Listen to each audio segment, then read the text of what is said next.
Good evening, and welcome back to another episode of the Love Speak podcast, where our goal is to get love right.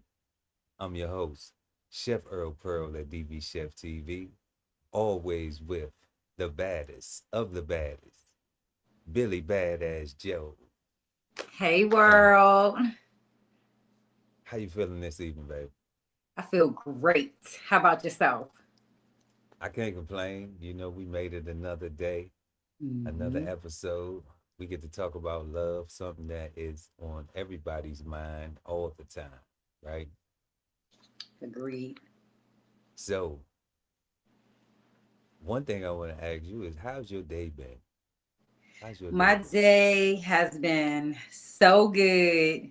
So many positive things have happened throughout the day that is just setting up for my future. And the best thing about it is that all of these roads that I travel down today are leading me to a passion that I love, that I'm going to be thriving off of, and that won't feel like work, but it is.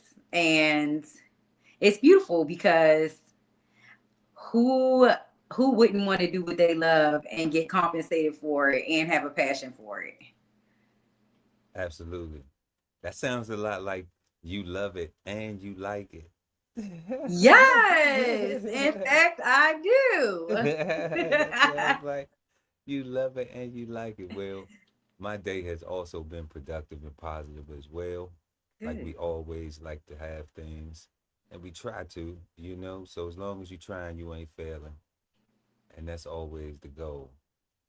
Did But you do did you do something you like today, or did you do something you love today? I did something I love and like today. I do something I love and like every day.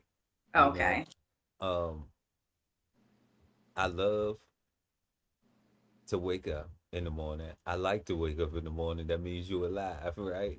Amen. So you gotta love the day. Um, and then just trying to do something that is going to be beneficial for tomorrow. You know, Yeah. being thankful for the day, um, in hopes that we will see the next one, that we will get another 24. Yes. So, that's always the energy that we putting into it. And we always thankful for when we able to enjoy the fruits of what we did yesterday, you know, in the present. I And agree. and then plant some more seeds so that way, we can help some other things grow. I So agree. definitely it's about loving and liking. But our conversation tonight, our topic tonight, I love you, but I don't like you. Mm. Yeah, we got a heavyweight bout tonight. Uh Love versus like. And that is gonna be our topic tonight, y'all. Make sure to like and share this video. Also subscribe to the channel and hit the notification bell, y'all, so you never miss an episode of the Love Speak. And we appreciate when you give us a thumbs up because it helps us get content like this to other loving people like yourself. So, also in the chat, tell us what you think in the live chat as we get to our questions and let your love speak in the comment section. We really appreciate that. So, Yes. love versus like. Let's look at our questions that we have for this evening on love versus like. So, our first question this evening: can you love someone without liking them? We're not even Mm. going to waste time. Can you love someone without liking them? Mm. Why or why not? Our second question: how do personal experiences shape our definitions of liking and loving? How do personal experiences shape our definitions of liking and loving? Mm. Our third question: which should be prioritized, love or like, when choosing a partner? Ooh, Which one should you prioritize? that's a good question. Our fourth question: How have societal expectations shaped the ideas of love versus like? Mm, Societal expectations. Can't wait till we get to that one because that one is, you ain't whew, lying. that is, it's a lot going on with that one. That seems like it's loaded, but it's loaded with a lot of expectations for sure. Is it And then even our real expectations? Are they facade expectation? Like, I guess we'll wait till we get there. we'll get to that though. We gonna get to that. And now, fifth and final question: is it fair to say that liking someone is a prerequisite for love? Ooh, that is good. Is it fair to say that liking someone is a prerequisite for love? So tell us what y'all think in the chat and let your love speak in the comments. We're going to go ahead and get into our first question with Billy Badass Joe. Can you love someone without liking them? Why or why not? Absolutely. Absolutely, you can love someone without liking them. First and foremost, I think it's important that we keep in mind that love is not just geared between two partners who are intimate or in a unity or a relationship. Love is for your friends, love is for your family, love is for your partner. Love could be just for the general feeling of life. So, with that being said, there are plenty of people in my life that I have loved without liking. There are some people that I love in conjunction to liking, and then over the course of time, I have a dislike for them, but the love is still very prevalent in the relationship. Um, I think love is deeper than the surface of liking. So a liking might have to do with superficial things or personality traits or what's another example of liking. But I feel like loving goes deeper because those things aren't necessarily attached to love.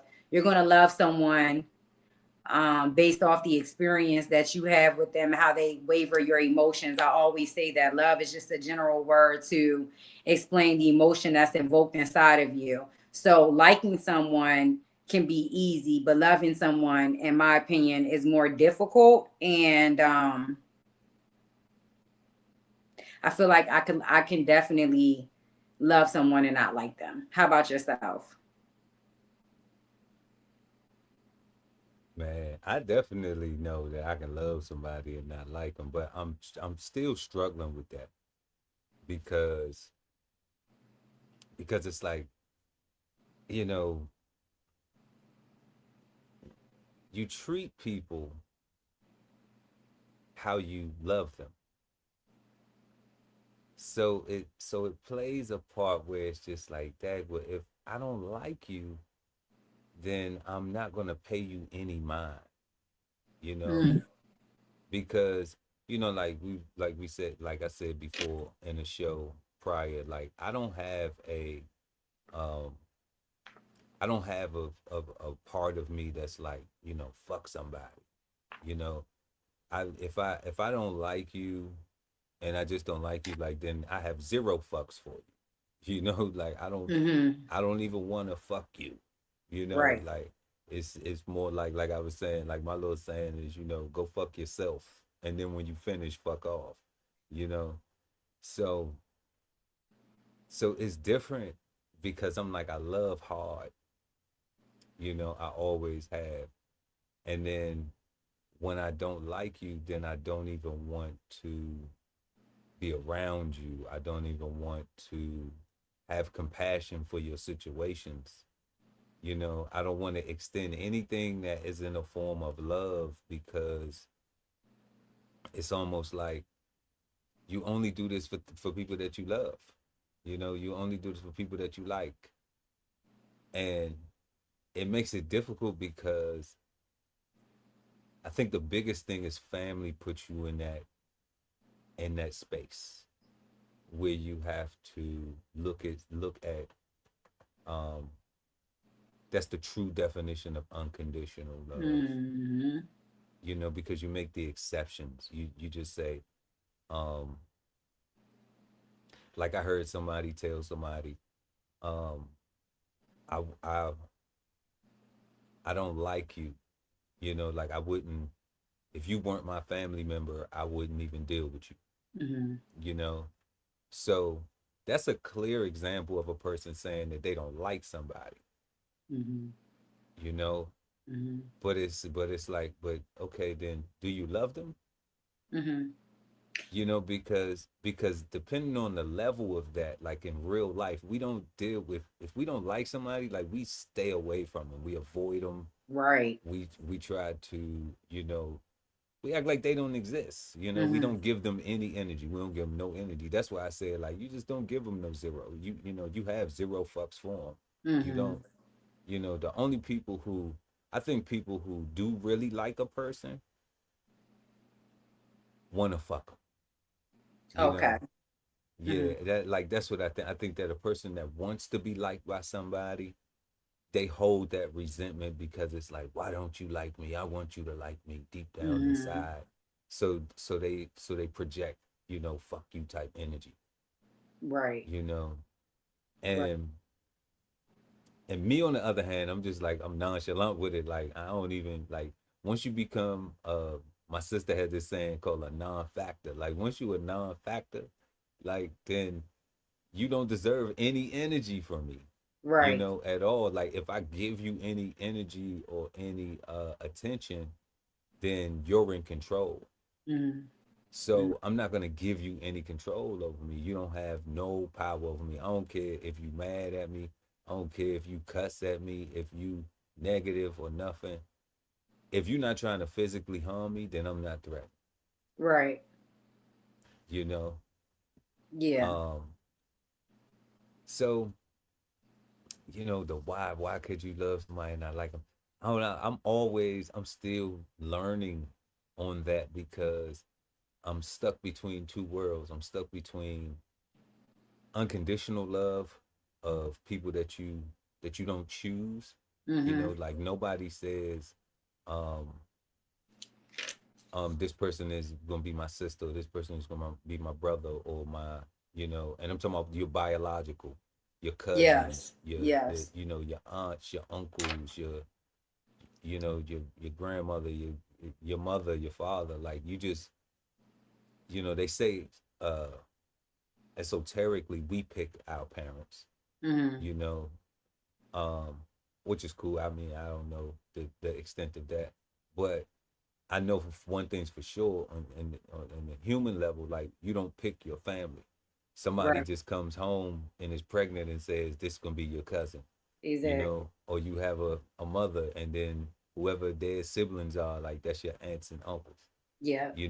So you just don't get to pick them, but you have to accept, you have to love them regardless of the humanly things that you may disagree with that forms dislikes. Right. Everybody else, we go and pick. We Mm-hmm. bring all that other stuff home. Mm-hmm. Anything, a friend, a homeboy, a homegirl, Mm-hmm. a boyfriend, a girlfriend, a partner, with whatever the situation, the relationships looks like, we find those people and we bring them people into our lives. Mm-hmm. So I think that people can do it when they say, I'm choosing to do this. Mm-hmm. I'm choosing to just like this person, but I don't love them. Mm-hmm. And then I think they try and be beneficial at that Mm-hmm. point. What you Right. think about that? I think you made some good points. You made 2 points that I wanted to touch, but first, let me go back on my own statement when I say I think it's harder to love somebody. Um, the more I sit on that statement over the last couple minutes, I don't even know if that is to the thorough degree. Like if that statement that I made explains to the thorough degree of what I mean. Because as I'm listening, sometimes I could see maybe how it could be a challenge, maybe even to like somebody, be harder to like somebody, or whatever the case may be. But this is what I will say, because it is all about the person. When you mention unconditional love, I think that that first segment of people that pop into my mind is family, right? Because there is a few family members of my own that I do not like. Okay.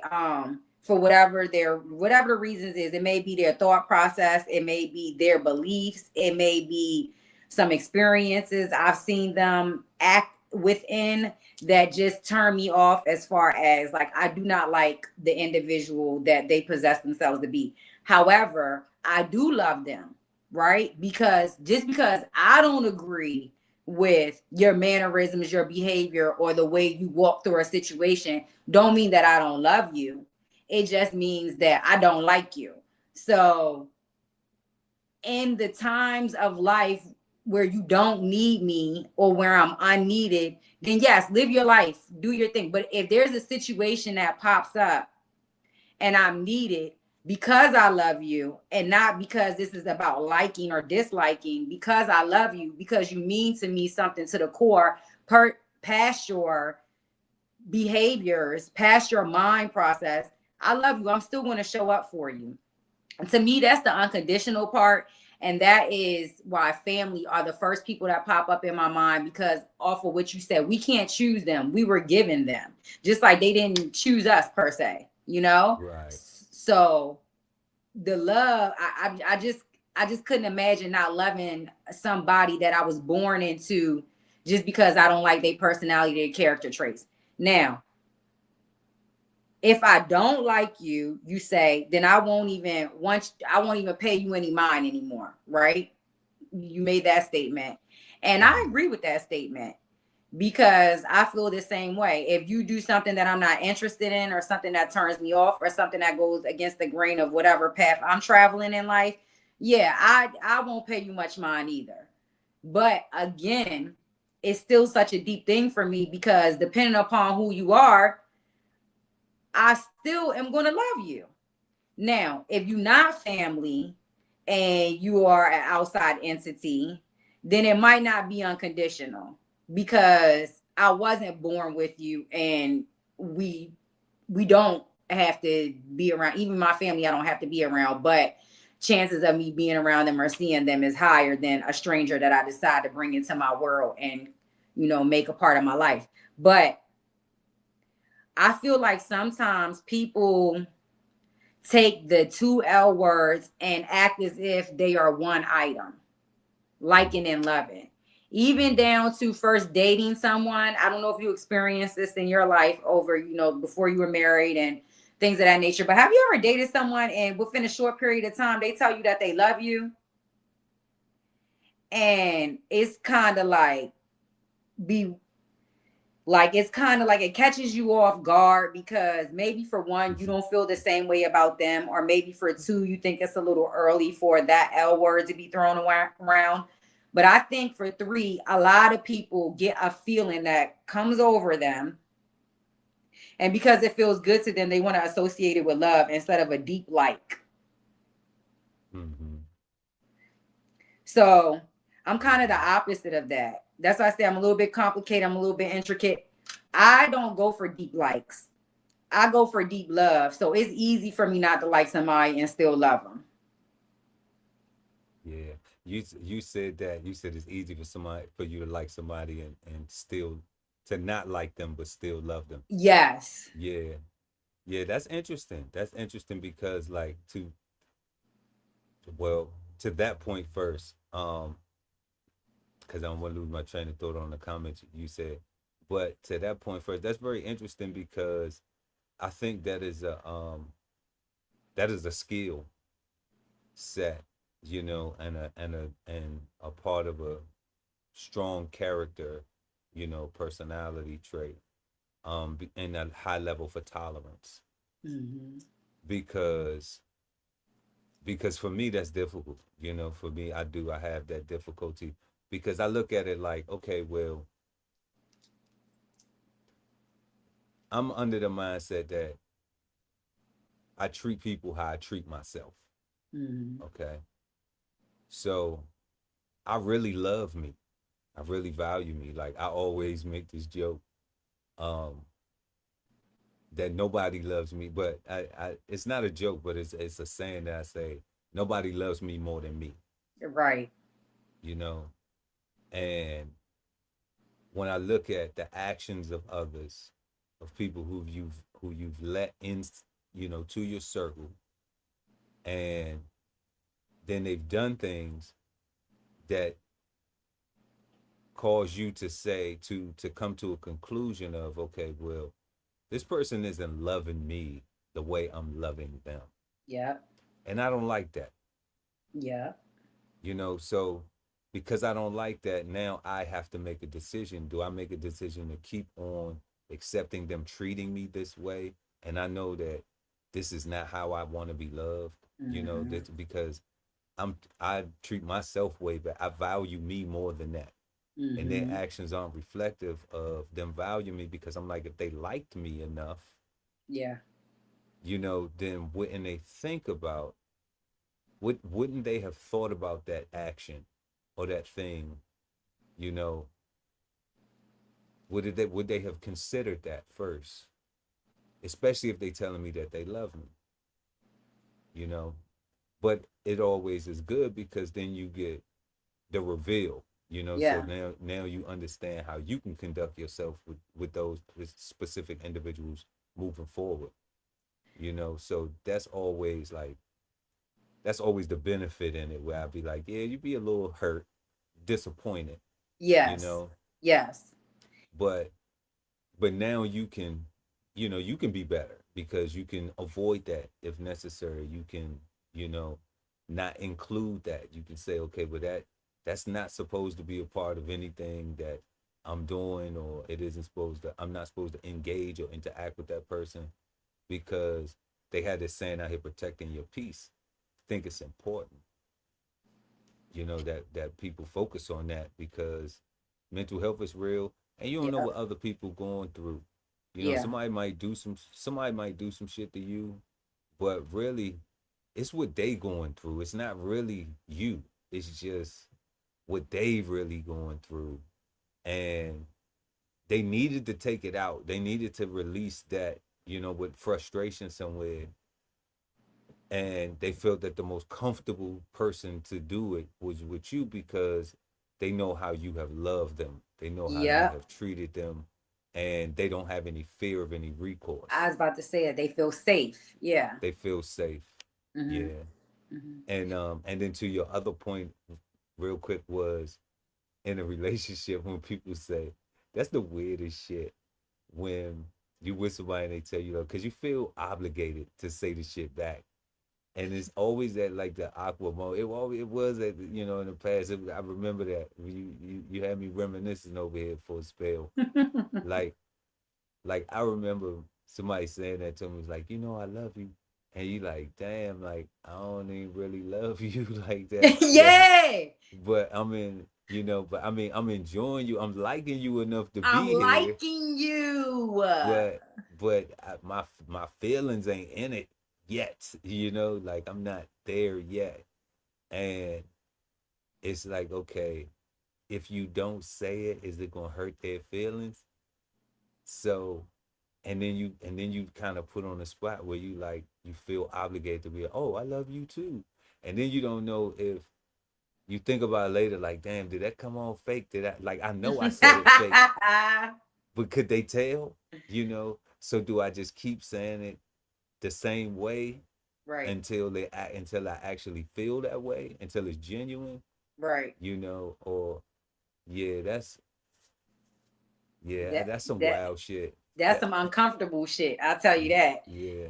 Now, you say, okay, you say something that kind of bring me into question number 4 with just one word, expectations. I don't want to skip the number 4, but I do want to use a word out of the question, expectations. And let's go back to one of the things you just said about question 1. You said, if it's hard for you to do the whole loving without liking, because if you don't like somebody, then that means 9 times out of 10 they probably doing things in regards to you that they not even thinking about, and you like, well, if you like me and if you love me, or if you love me, why wouldn't you think about this or do this before? It kind of is like baffling to you why they would behave that way or do something of that nature or XYZ. And I feel you, because that was my concept for a long time when it came to like being disappointed in an individual or just not getting the outcome that I envisioned or whatever the case may be. But then I just like start freeing my mind of that thought process, because, or this is how I'm able to still love people without liking them. Because it brings me back to what I said before. Some things just ain't about us. And as bad as I would love for a mofo to consider that they do before they do it to me or by me or whatever the case may be, some people's lives just set up the way that it is. Their experiences, the way that they've been treated, their encounters allows them to maneuver through life in a way that has them surviving and thriving. So I love when I run into a person that I feel like is being extra considerate about me and my ways, but I can definitely determine whether I like you or don't like you by the way you handle me. But I'm not going to determine whether I love you or not by that solely, because you got other shit in life that don't got nothing to do with me that impacts on how that individual feels, right? Or how they maneuver. That's why I sometimes say it's easy for me to love somebody that I don't like, because I'm like, damn, I don't like the way you did that. I don't like how your mindset is with that. But I love you because I know your upbringing. I know how your family raised you. I know how you would handle this if it came down to the bottom line. I know how you will resolve this or how you've resolved that when the bottom line hit. I just don't like all the shit that you do in between time, right? Like that's how I feel with people. That's why it's easier for me to say, okay, like I still love you, but I don't like you. Now, it was one other thing that you had said towards the latter part of your statement just now. The to regards to what I said as far as somebody telling you too soon that they love you. When I feel like a mofo is telling me that they love me and I feel like it's superficial or it's just something that they feel like they want to do in a moment or like it's a word filler, my rebuttal before I say I love you back is, oh, what you love about me? And then I'll just go from there and see how I want to respond. And if they say some things that sound genuine, my rebuttal is, oh, I love that. So thank you, or whatever the case may be. But if I feel like it's superficial and you were just using words, like I'm calling you out on that. After you give your explanation, after you say whatever you think woo me, I'm letting you know, like, you don't gotta say stuff like that to me, right? They try to drop the love bombs. Yeah. I love you. I love you. Yeah. Like it just, in fact, I don't even, it's just, I don't like all of this. Just tell me you like me real bad, which over the years I've had, I've appreciated when I've dated somebody and before we got to the loving stage, they let me know like, I like you real bad. Like I respect and appreciate that before you just dropping the L word around frivolously. Yeah. That sounds fair. Guys do that too though. Some guys that do that thinking that that's going to get the girl to actually, I guess commit more or Yep. just I guess, I don't know what they think, but it's a new day. Like girls will drop that on the dude real quick if he going, How you about know. that? Yeah. So And that's what I was about to say. As for me, a girl for me, like I get why it does work on a lot of women, a general, demographic or geographic, like, yeah, they're gonna eat it up, eat it up. But for a girl like me, I'm a little hesitant. It scared me a little bit. right. Red flag, the red flag on the play. Yeah. Flag on the play, right? You Flag talk on the like play. you don't even know me. Exactly. Talk about you love something. Like Yeah. you don't love me. You love my, yeah. Ah. Ah. Definitely. So I heard a man say one time in a movie, "You don't love me, you love my doggy style." Yeah, that's Snoop Dogg. Oh, he said that. Yeah, that's Snoop Dogg. Yep. That's classic. That's what it be about too. You know, people that lust, uh, Mm-hmm. cloud love, and you know, that's one of them things. So, moving on to our second question, how do personal experiences shape our definitions of liking and loving? Yeah. This is deep. This is deep. Um, I'm gonna start off with an example of a female friend of mine. And we had this conversation about 3 years ago, and I will never forget it because it stood up against my belief of or my personal experiences of liking and loving. It stood up against it, but I wasn't mad at it. And she had a supportive answer behind her belief. So I'm not mad at it. But she say, I know when a man love and like me, when he do for me. And I said, I mean, of course, a man got to do for me too. You know, he got to court me. He got to, she said, no, we got to go beyond that. She said, my measurement of love is what you provide for me monetary and materialistic wise, is what she said. And I Right. say, damn, why you got that thought process, girlfriend? And she said, Billy, this just the way I always been my whole life. She said, my mama taught me that if a man love you, he gonna shower you and provide you with things. Okay. So I said, damn, that's a little deep. Now, don't get me wrong. I like when my men, spoil me and do things and buy things. But there is another picture that I have in my mind about somebody loving me genuinely. And it don't have to do nothing with gifts or monetary stuff. Um, and the reason why I feel like this was shaped and shifted is because the number one example that I had from love was my mother.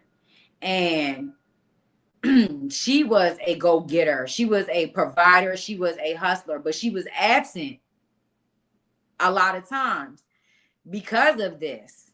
Right. But she always provided for me, right? And when she was absent, it wasn't because she was prioritizing other things in life bigger than her child. It was because in order to provide for me as a single mother, she needed to be at work all the time, That's right? right. Or she needed to be doing this or doing that to make sure that I didn't go without, because I did not go without. That's right. Shout out to all our military service members who are deployed. They do the same thing. All Exactly. our truck drivers on the road, OTR brothers and sisters, they do the Exactly. same thing. You know, they make them sacrifices so they can provide for their babies. Exactly. And that's major and that's key. And I'm so glad you use them people as examples, because having somebody in your life that means so much to you, and then having a big gap of absence with them, like their presence, their absence of their presence, but still being able to have an understanding and maintaining the love between the two is major. And I feel like anybody could go and get you something, because the stores is always selling something. Hmm. And even if they don't got the money to go get it, I'm not encouraging it, but some people go steal for you, Yeah, right? But to me, that ain't about nothing. That ain't about nothing. Putting your dedication into making sure my health, my well-being, my mental, my physical, my education, and things of that nature are top tier. That's what love is to me. And I'll even go even further. Let's fast forward into my adulthood, when I was dating, into my committed relation. One of my committed relationships, and we were together for years. And one of the things that he did often was spoil me as far as gifts. And in addition to, standing behind me and pouring into whatever I wanted to do for myself to better my future. If I wanted to go to school, he'd help pay for that. If I didn't have a vehicle at the time and I needed to get to the school, he would take me there. Things of that nature. So, but in addition to that, one of his big languages was love language was buying gifts, right? Right. And he would do it all the time, and he would really do it whenever he got caught cheating, right? I'm talking about then the big Damn. gift, the more expensive bags would come in then, right? That's And it never strikes me as, crazy. ooh, I'm so lucky. Ooh, he loved me so bad. You know, in the beginning, I accepted the gift or two, you know, whatever. But over the course of time, I told him, I say, listen, stop bringing me gifts. How about you just stop cheating on me? Because the gifts don't amount to love to me. You understanding how you making me feel and then being receptive to it and then correcting it is better for me than any materialistic thing, right? And again, once I sit back and think about it, I did not have materialistic stuff from my mother. I went with all the time. I never went without. But what I'm saying is that my shoes was clean and they fit my foot. But that don't mean it was a top-notch brand. They might have been Yeah. from Walmart or Payless or whatever. They weren't Nikes. They weren't, you know, the Yeezys that the kids weren't. It wasn't none of that. But Yeah. the love was so real. So as a grown up, to me, it definitely matters what you experience as a younger individual that shape shifts. There's some women that need to get hit or beat on by their man Yeah. in order to feel love because they grew up watching their mama get her ass beat, or even their father being physical with them as the male presence in their life, Mhm. not being able to dissect that when they get older, your lover don't need to treat you like that. Yeah. So I feel like personal experiences shape the loving experience and even the liking experience to a major degree. How do you feel about it?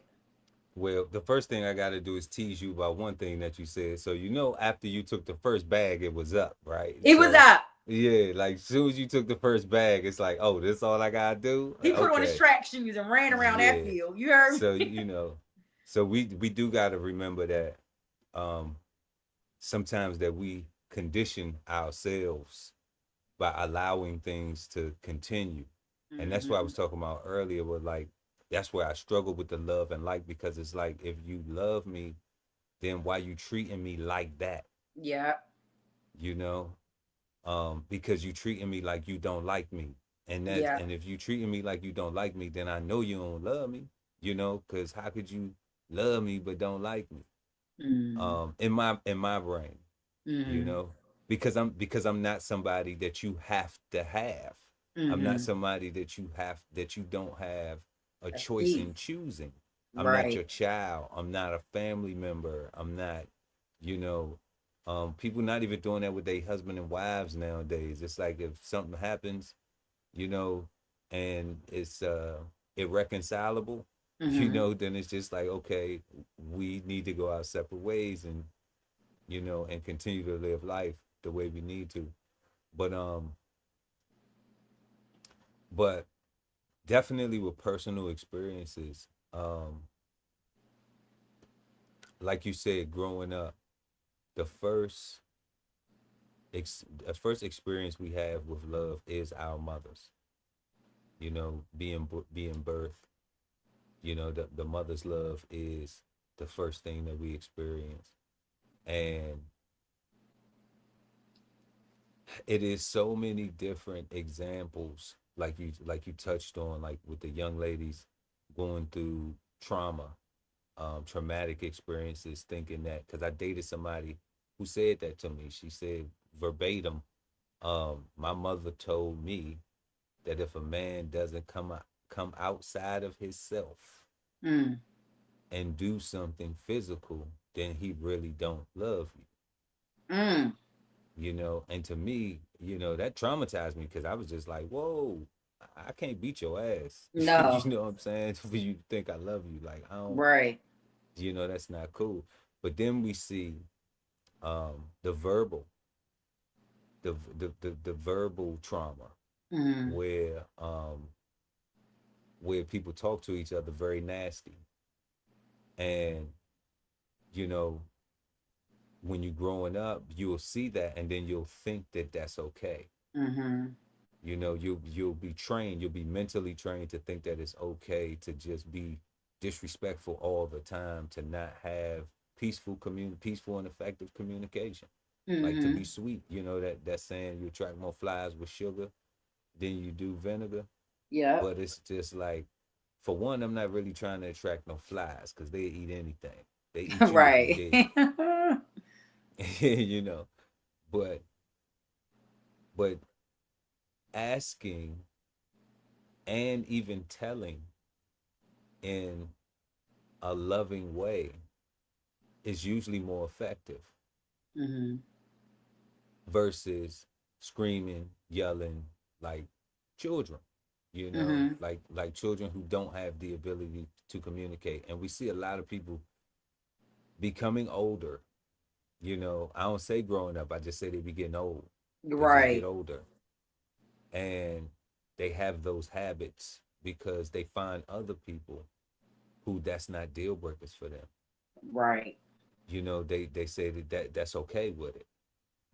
They find some way where something happens, and then they don't establish a standard or a boundary to be like, um and not and I hate and I dislike the word boundary. They don't establish a requirement that is mutually beneficial, to Right. say, look, we can't talk to each other like that. If I don't talk to you like that, then you're not talking to me like that. You know, I understand you get upset if you get upset. Like, that's fine, because I get upset too. Mm-hmm. But let's say that for other people. Let's Mm-hmm. not do that with each other. If we have to do it with other people, yes, but let's not do that with each other, because we are our peace. Right. You know, when we leave the house, the world gonna give you hell. Mm-hmm. So when we come back home, you know, let's let them be the hell. Let's let them be the hellions, you Mm-hmm. know, and let's Yeah. let us be our peace with each other.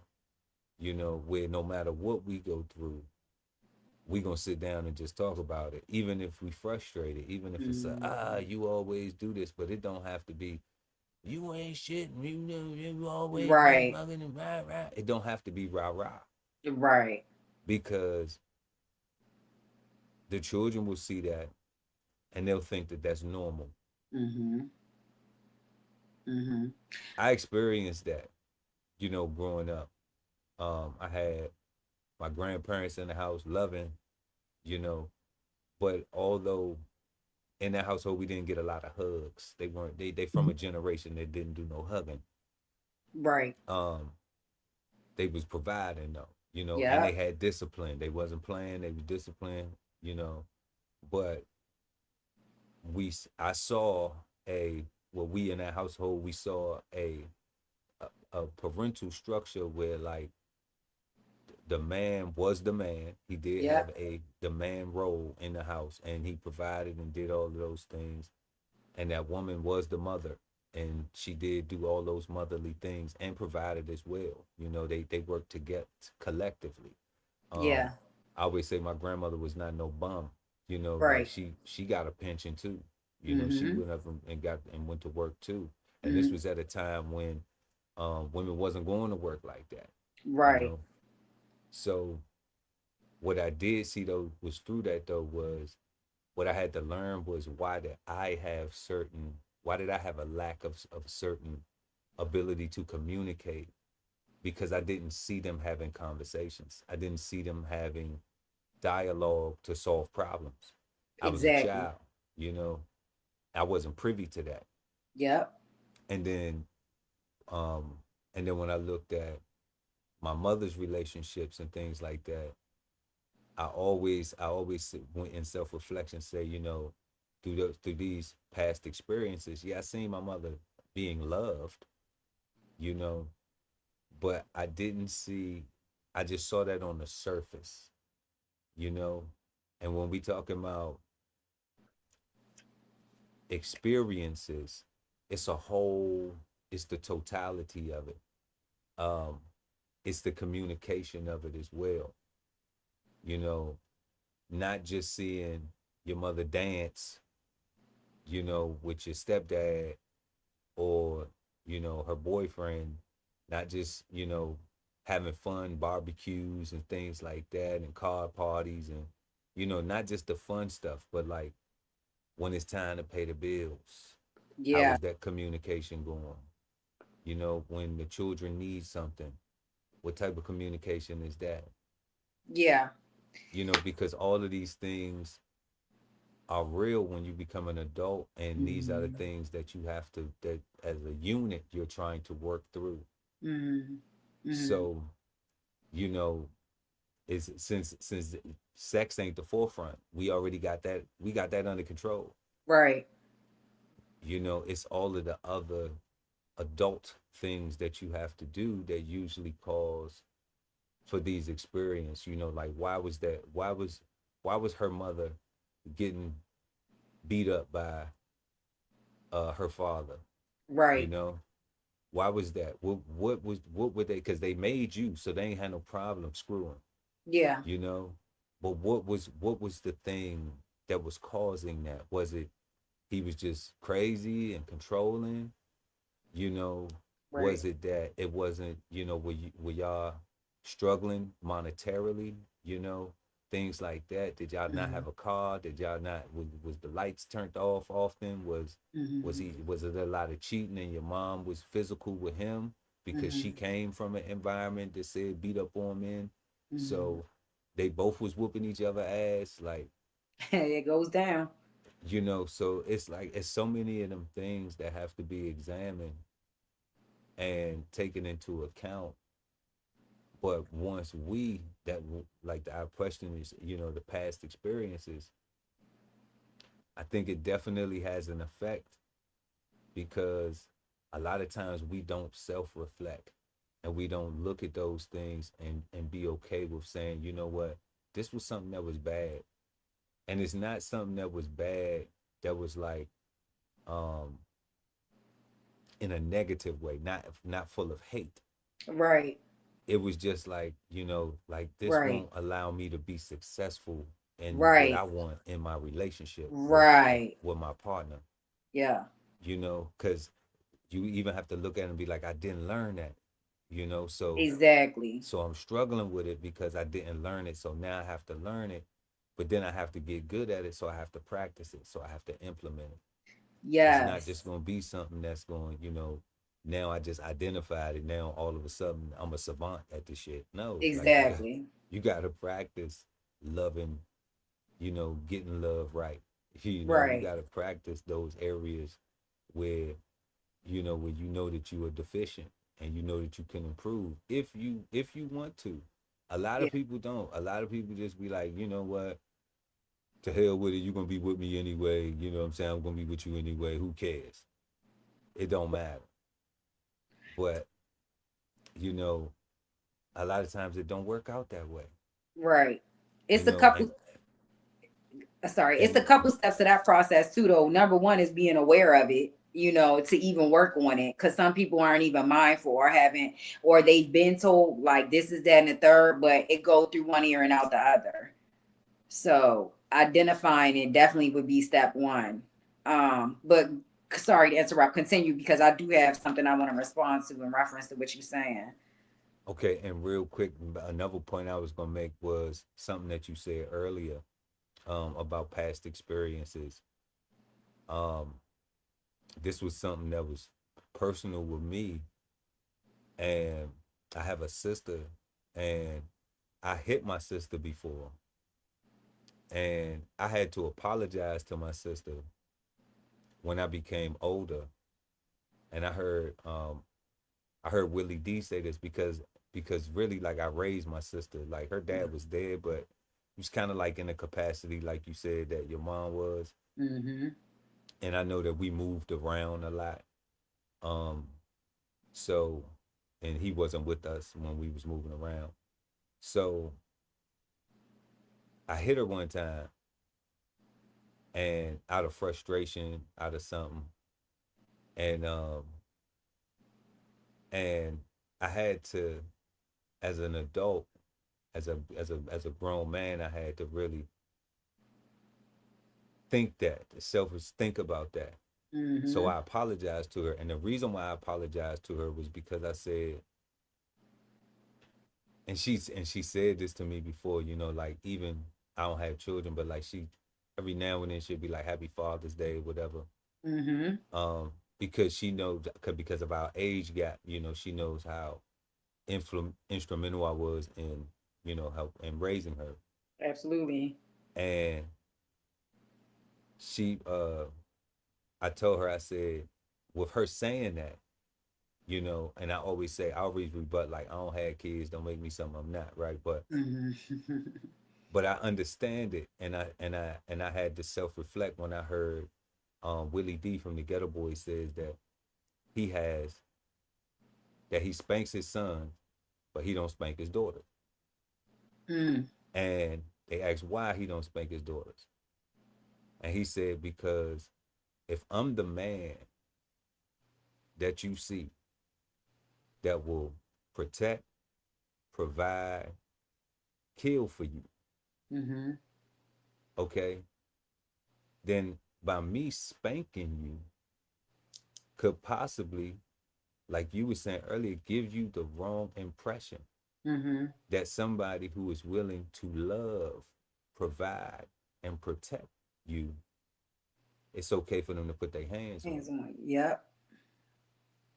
So I had to apologize to her for that, because if somebody put their hands on my sister, I'm gonna kill them. Mm-hmm.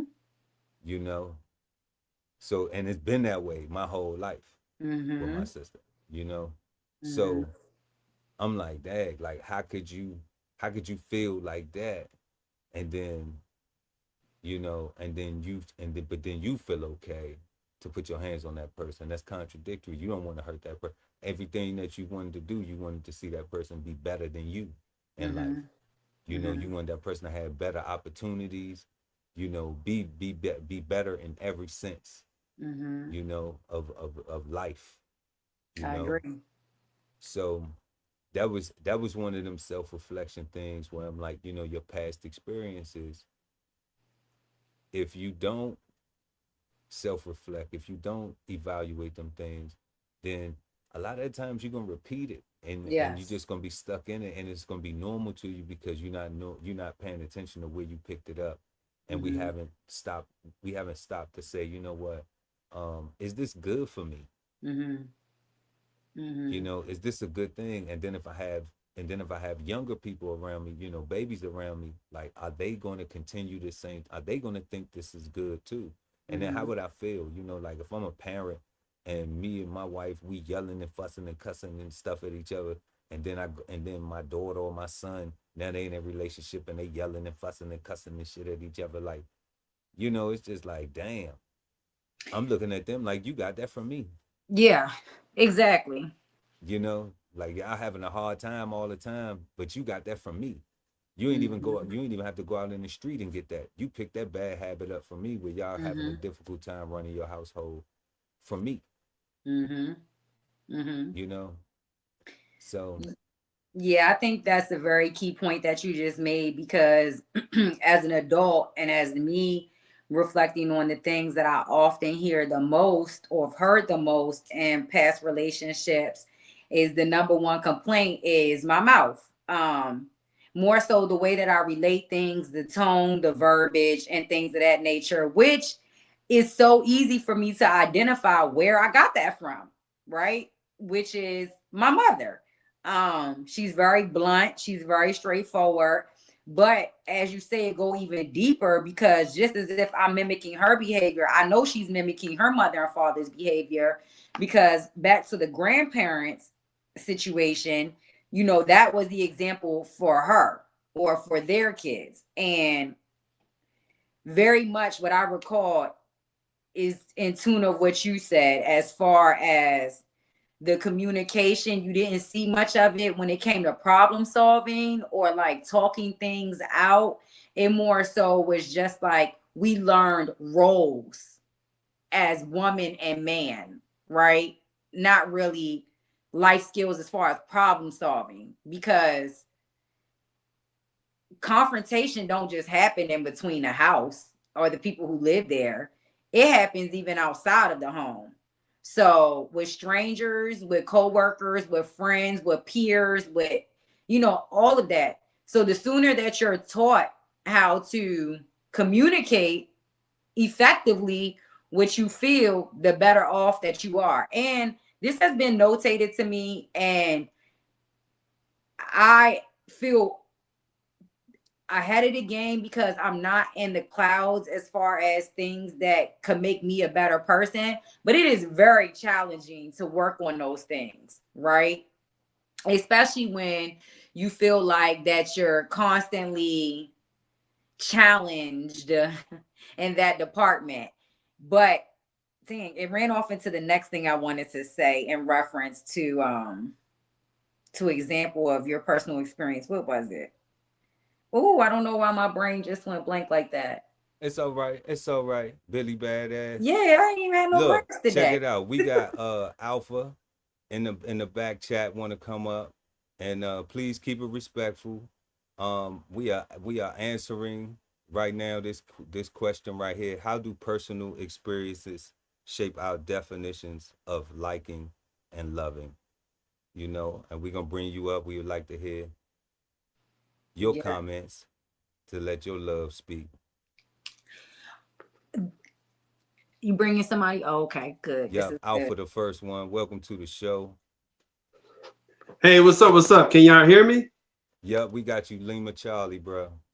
Okay, good. Thank you, man. I live in Southern California, and we're having a storm right now. I live in the mountains, so if my internet is kind of off, let me know, because we got like a little bad weather and stuff. So my apologies up front. Shout out to all you guys. Shout out to the chat, everyone like that. Uh, I like your question, the topic, love. Love versus life. And the best way I can explain it, in my opinion, is an old song. There's an old song. You can research it right now on YouTube. It's a very old song. It's from the 1930s, I think, or 20s. All right. It's called, basically, the song title is this: I told you I love you. Now get out. Okay. Ooh. That's I cold. told you I love you. Now get out. That was made by a white woman, by the way. And that's Ooh. exactly my point. Yeah, I know. It's a hardcore song. It's an old one. You gotta look that one up. That woman was spitting. She was going hard on that one because she essentially told that man, I love you. I do love you. I love everything about you. But you got to get out of my life. You got to go. See what I'm saying? So my Yeah. position is this: love, the problem I have with our current society, and I think you're very intelligent, both of you guys. Listen to y'all discussion. Y'all very simple, very intelligent. And I think y'all would agree is that we got a society right now. If you look at the vows, if you look at the vows of marriage, right? Look at those vows and what it say. Pay attention to the words. What do those vows say? For better, for worse. Right off the top, that's a problem. Okay, that's a problem. Okay. Through sickness and in health. See how it sounds? See what it's saying? For richer or for poor. See how now all that right there is telling you what? Love, love, love, love. The only way you're going to get through that is love. You're not going to get through that situation with lust. It's not going to happen. Lust is going to fade. Money is not going to get you through that situation. Oh, yes. People say, oh, money is the number one reason why people get divorced. That's not true. 6 of the most powerful men in the world, all of them got a divorce. All of them, the richest men in the world. So we can put that to bed. People say, oh, it's the sex. And I'm not trying to get your channel banned. I'm going to say penis. Oh, the penis wasn't hitting right. Oh, the vagina didn't smell right. That's not true either. We got people divorcing people right now. I read like several articles of women. He was too big. He wanted too much sex, or he's too small. He didn't do it enough. So that's not true. That's all false. All right. But what the problem is that they don't know what they signing up for. They don't know what love is. That's what it is. What did the late great Tina Turner say? What's love got to do with it? Okay. Okay. She was trying to get to the point. So the point is, it's basically like the need versus want. Need versus want. There's a lot of things in this world. Right now I'm heading out. I need to go to the grocery store. When I go in there, there's going to be a lot of things I want. A lot of things I'm going to want. But I need to get what I need to get so I can sustain myself. You see what I'm saying? It takes a level of love to understand that. That's what I'm talking about. So when you guys ask this question, this is a very powerful question, because that's the heart of our society right now. Everybody wants the positive. We want the for better. We want the for rich. You know, we want all the good health. But when the other side of it come up, oh, no. We got to get out of here. I don't want nothing to do with that. I don't want nothing to do with that poor. I think there's a famous video clip of a woman at her wedding, and the pastor had to get her to say it. He had to make her say for poor, right? And she was like, okay, for poor. See what I'm saying? So that's all I want to add to this conversation, is that I think you guys are hitting the question that a lot of people, you'd be surprised. If you ask people that question, what's the difference between love and light? They're not going to be able to answer it, because they've been conditioned to only want positive love, not tough love. And that's what it takes to get through a relationship, not game. I'm not a game guy. I'm not a dating coach. But you cannot tell me game is going to get a person to love you for 20 years of your life, 30, and that ain't going to happen. You're going to have some tough love. You're going to have some positive love. That's what I'm saying. Game might get them, but it ain't going to keep them. It ain't going to keep them. It ain't going to keep them. I support what's called the backbone. I support the backbone method, which is what? Just telling people straight up, I'm going for this, and that's that. Take it or leave it. Not no violence. I don't advocate for no violence. I don't advocate for anybody being forced to stay with it. Personally, me, I find it, I'm not going to lie to you, I think it's disgusting. I don't ever want to be around somebody who don't want to be around me. That's just me. I'm not an advocate for segregation, but I would have never fought to be in a restaurant where they don't want me to be there. There's no way. I would have got up and walked out. I'm from the South, man. Look, that's just how I am. You gotta check us out on Cigar Sundays live on Sundays. We talk about stuff like that. So yeah. So to me, I think it comes down to that word love. There's personal love for yourself. I'm a Leo, by the way. If you can't tell, I'm a Leo. I'm all about, if you believe in astrology, then you got to call me your king. You know what I'm saying? It is what it is. I'm the king of the zodiac. The name Alpha, that didn't give it away. Yeah, I'm just saying, people always say, oh man, you know, and then I say, do you support, if you support astrology, if you don't, then I'm just another dude on the street to you. But I always hear people say, oh, my zodiac sign is this, my zodiac sign is that. I'm like, okay, that's cool. They say, what's your zodiac sign? I'm the Leo. Then they say, oh, I don't like you now. Well, I'm the king of the zodiac. That's right. I have to learn about all the signs. I got to learn about all y'all, because all y'all do different things. Y'all got different personality, and I got to know. I have to know. Trust me, I got forced to learn this shit. So when you talk about love, well, that's one thing about Leos, and shout out to Beyonce, wink, wink. If one thing about Leos is that we are all about tough love. We old school to the core. You are not going to come around Leo talking some nonsense about how you going to love me and not tolerate me farting in the middle of the night in the bedroom. See what I'm saying? Or when I ain't got enough money to pay some kind of bill. You get what I'm saying? You're going to have to tolerate all kinds of love with us, because we're going to have to tolerate it with you. That's my position, brother. All right, Alpha, you have spoken. We have heard you, baby. Yeah, definitely. And we thank you for pulling up. We appreciate your comments. Alpha, the first one. My granddaddy's a Leo, so I know Leos very well, you know. Rest in peace to him. You know he don't change, do you? Nah. He's a different type of dude. So right, and is what he's saying similar to what he was saying a long time ago? Oh yeah. That's right. That's us. He always had this saying that I keep with me today. You bullshit a baker, you get a bun. You bullshit me, you get none. Yeah. That's So, good shit. I you hey, say know, that again. I gotta say that again. you bullshit a baker, you get a bun. You bullshit me, you get none. I heard that, brother. That's a t-shirt, brother. You didn't put that on a shirt. That's a t-shirt, brother. That's Yeah, real talk. yeah. I think what's 818, going on man. nowadays, man, is we need more brothers like you and this young sister. We need people to just ask that, just put it the way y'all said it, love or life. Put it just like that. And man, I'm telling you, man, I'm telling y'all, man, y'all have no idea. People now, I live in Southern California. Man, these people out here, it's like when you talk, I'm from the South, by the way, I'm from New Orleans. When you talk to these Okay. people, it's like they're in another world, man. It's like they're just it's like talking to literally like actors and stuff. They do that out here.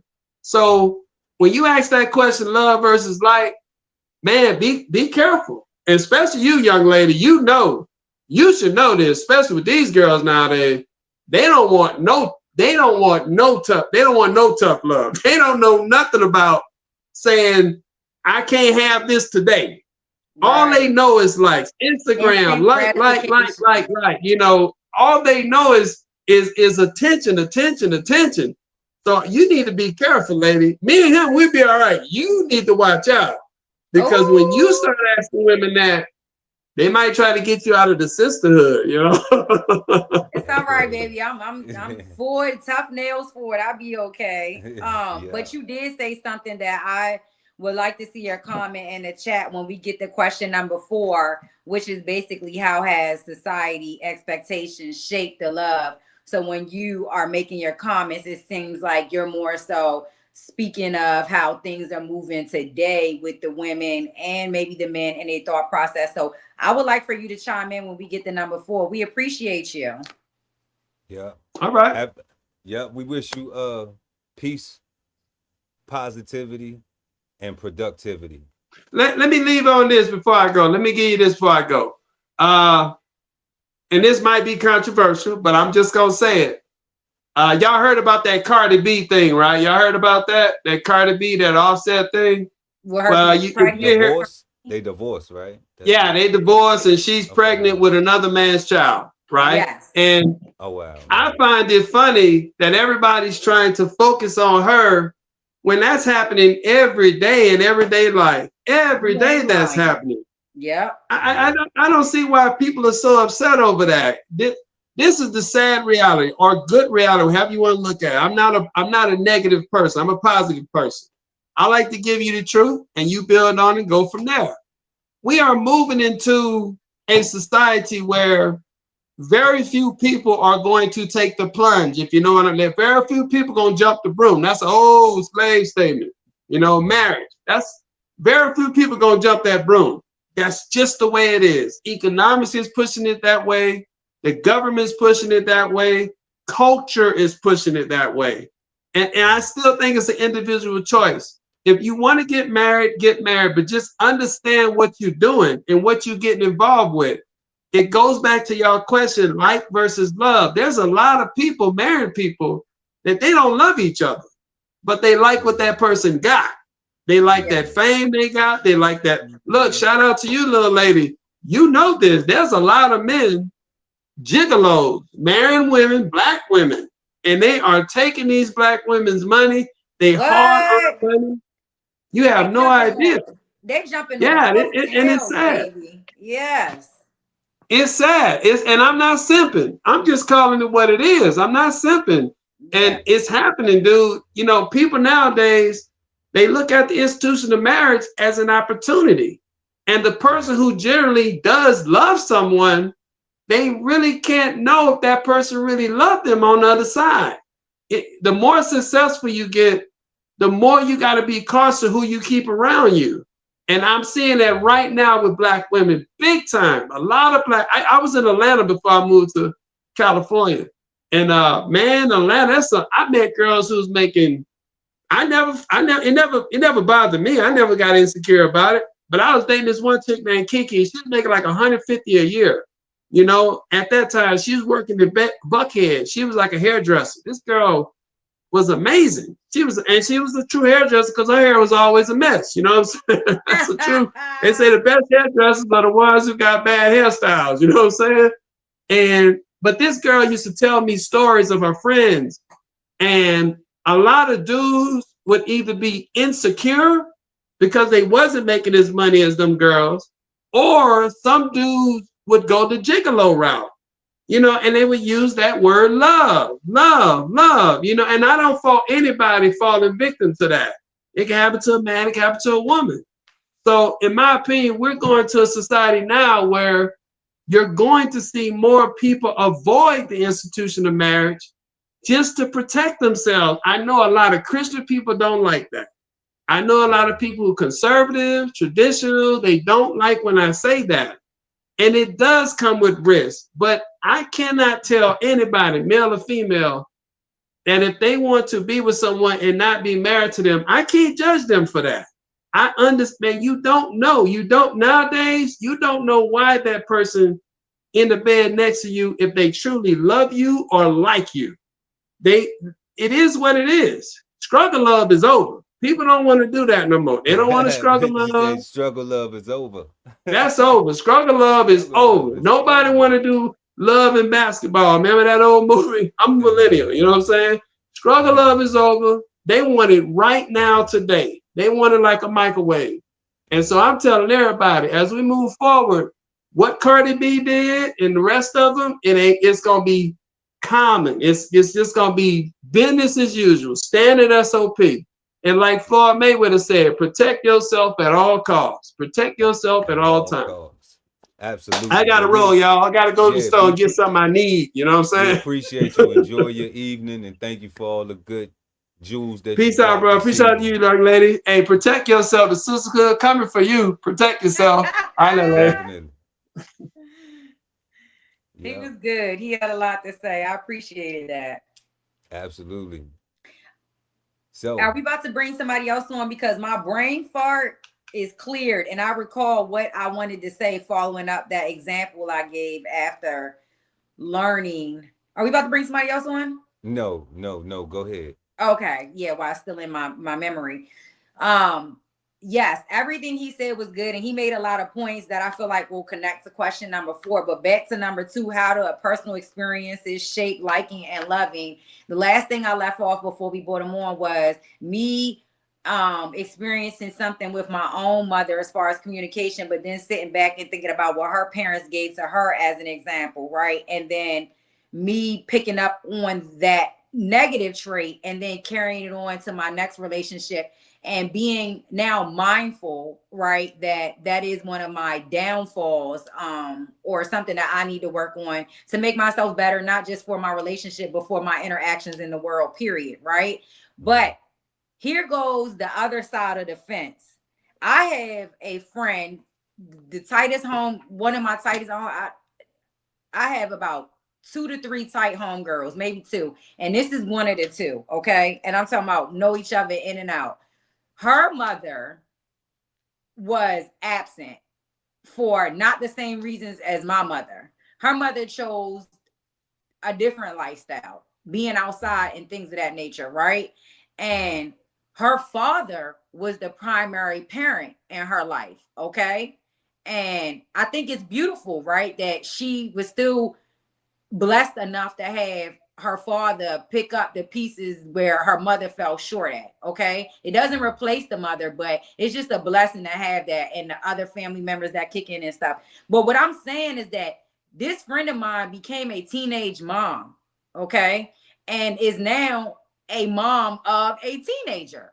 And I love sitting back watching her through motherhood, because I feel like to know what she was put up against, or to know what her example was, and to watch her do it and do such a good job, it's like it's a beautiful thing to see.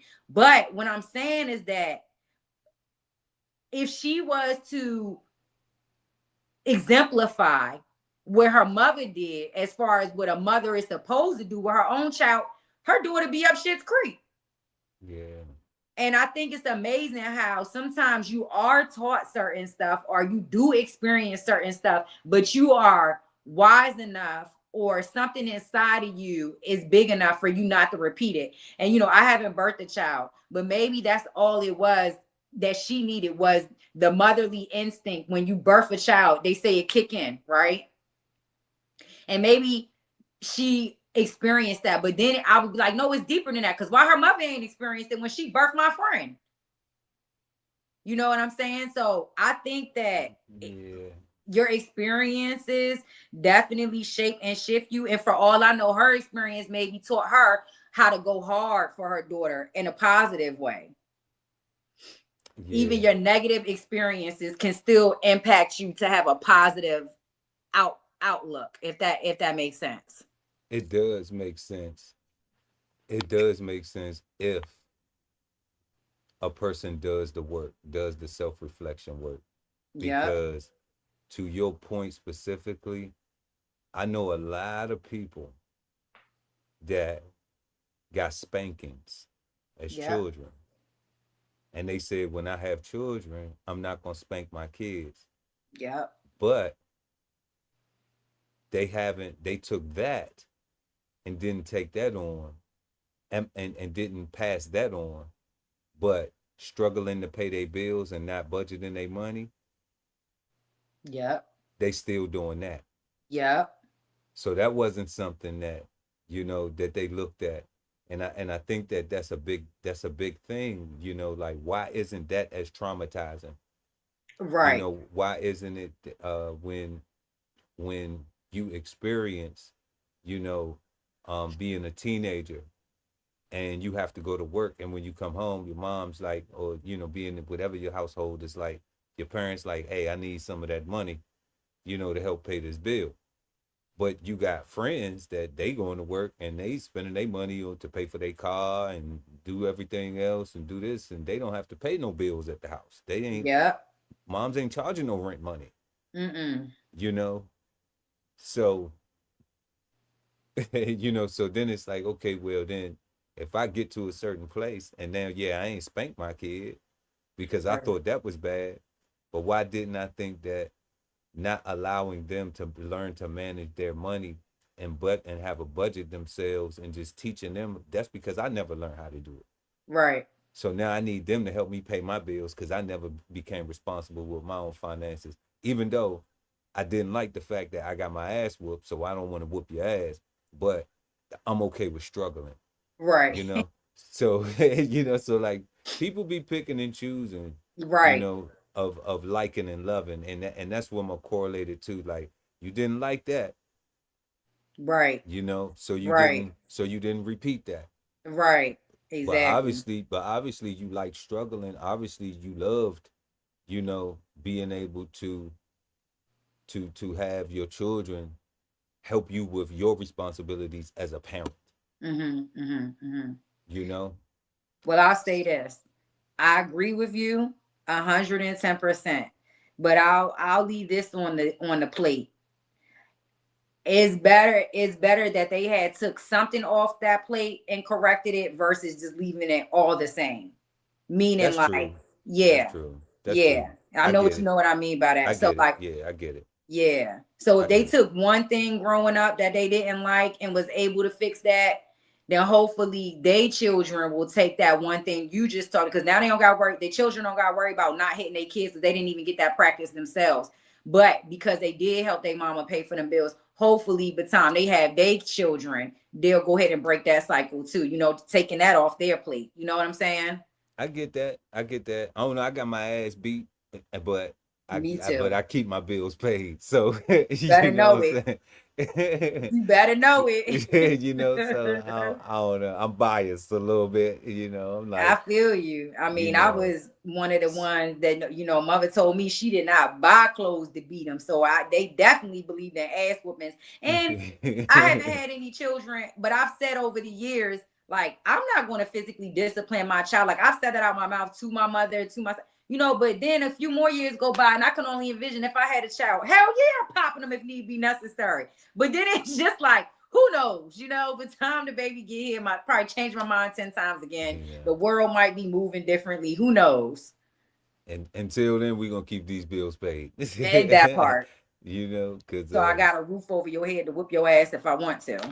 that's right. Because we liking and loving our quality of life. So Exactly. that's important.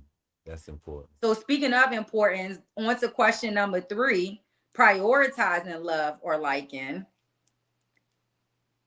What's your Yep. thoughts? Which should be prioritized, love or like, when choosing a partner? Well, um, I'm gonna say like. Mm-hmm. Um, and that's just because I always say to my wife, like, you don't have to tell me you love me because your actions are reflective of it. So I don't need to hear it all the time. It doesn't need to be like, we talked about this last episode, um and people, everyone is different. We also agreed that everyone is different. Some people have to hear it, and they need to hear it. Like, not Mm-hmm. just have to, some people need to hear it because it feels whatever it feels, Mm-hmm. sentimentally, emotionally, spiritually, to them. And just being a person um that like, the love isn't at the focal point of it. Mm-hmm. um I think liking somebody, in my opinion, in my perspective, me liking you is more because I have family members that I have to love even if I don't like them. Mm-hmm. So that means that in a push come to shove and I gotta shove back or something like that, Mm-hmm. it's gonna be with the love that I'm going to extend even if I don't like. Mm-hmm. So it's important for me that the people that I add on to my life, that I get to choose, That that I you like genuinely them. like them. Yeah. That is genuine. That is Yeah. not not just because you have people at work that you go around that you'll tolerate. Exactly. You know, um, for whatever the reason. Plus mainly the reason is you get a paycheck. Yeah. Or there's some benefit to it. Yeah. So if I meet you in the street and we're gonna be friends, then I have to like you. Yeah. If I have to like, and that like has to be maintained. Mm-hmm. You Mm-hmm. know, um, Mm-hmm. it can't be a like that is, and I have to do the work to maintain the like too as well. You know, Mm-hmm. so and that's where I'm talking about, like, our communication.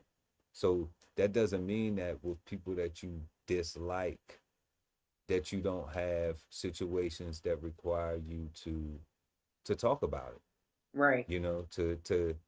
To hey, what did I do? Why you don't like me right now? What I do?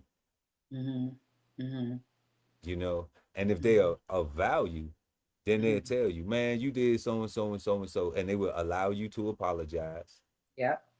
and continue to exemplify the love that you've been showing them, because you just apologized for your actions, like, and you sincerely apologize, and there Right. isn't a repeat of those same actions. you Mm-hmm. know Exactly. they like you enough to allow you to give you another chance to see if you're going to do the same thing. you Right. know if your respect is going to be mutual. Mm-hmm. So that's why it's important for me to, like, um I think at the forefront of that, I think if you have a friend, friends are based on like.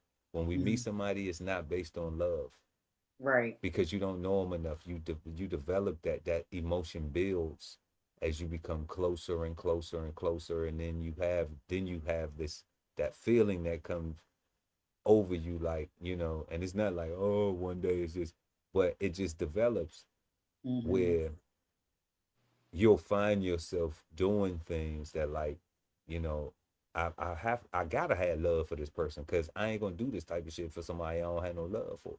Right. you know and Yeah. you're doing it out of the fact that you like them, that you want to see them win, you want to see Yeah. them benefit, you want to be able to help them if you're in a position to help, because You're not helping everybody. You're not helping people you don't like. You're not helping nobody you don't care about. I mean, That's just human nature. Like no, nobody is that's there. what's the problem with me is I will and I do. But what I'm saying is like you have to come across them, Mm-hmm. Mm-hmm. right?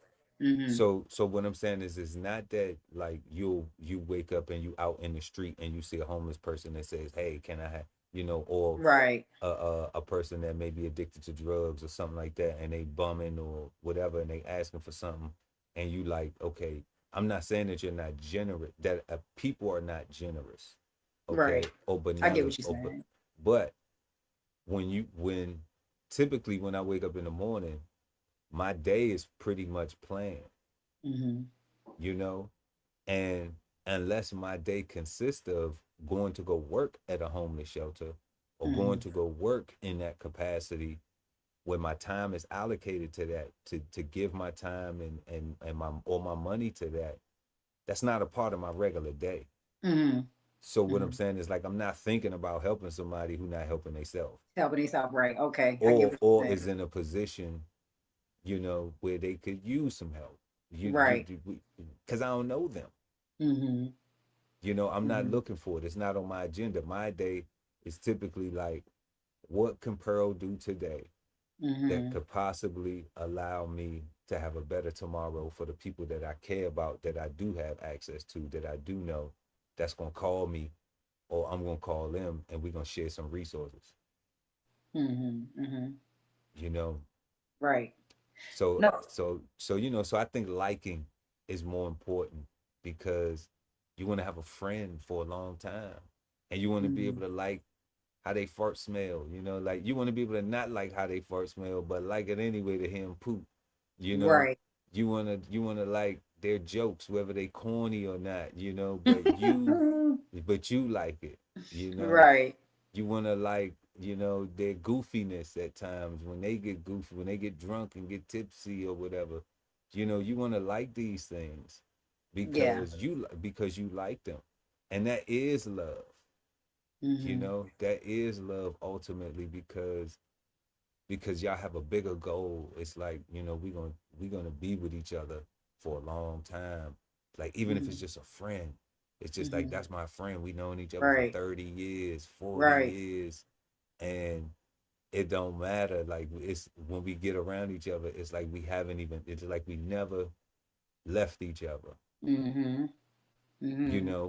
We not even looking at each other like, oh, that's what you on, that's what you doing. Like it's not even any judgment towards the things unless you're doing some negative shit. And then, Right. real friends, people who really love you should tell you, and you should be willing to be open to hear it, Yeah. and not take it so personal to where the fact that you feel like that they're trying to belittle you. They care Right. about you. Right. Constructive criticism. Yeah. Yeah. And they saying, hey, like, I think that, let me know if I'm thinking too highly of you as my Mm-hmm. friend. Mm-hmm. Mm-hmm. Let me know. Let me know if I'm thinking too highly of you. Mm-hmm. You know, tell me to turn it down a notch. Right. I had an uncle tell me, I don't know what you expect from me, nephew. I ain't shit. So, Mm-hmm. that hurt. That hurt. That hurt because you love that individual and you want more for them out of life, or it hurt Yeah, because you feel like they didn't value you enough to become better for themselves because they got people the like you first one. around that not look up to them but love them. The first one. The first one, okay, you The want more first for one. you hurt because you want more for him for himself. Because I looked up to the person. I looked up to Right. my uncle. I Mm-hmm. did things in my life following behind him, Mm-hmm. bad and good. Mm-hmm. Okay.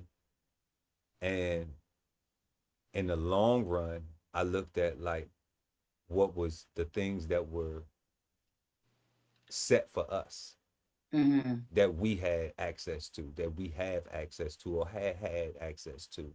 Mm-hmm. And that through all of our past transgressions and all of the things that we went through, you know, the good Lord, the universe, whatever you want to call it, has allowed us to be here, Mm-hmm. and we Mm-hmm. still have what health we have. Mm-hmm.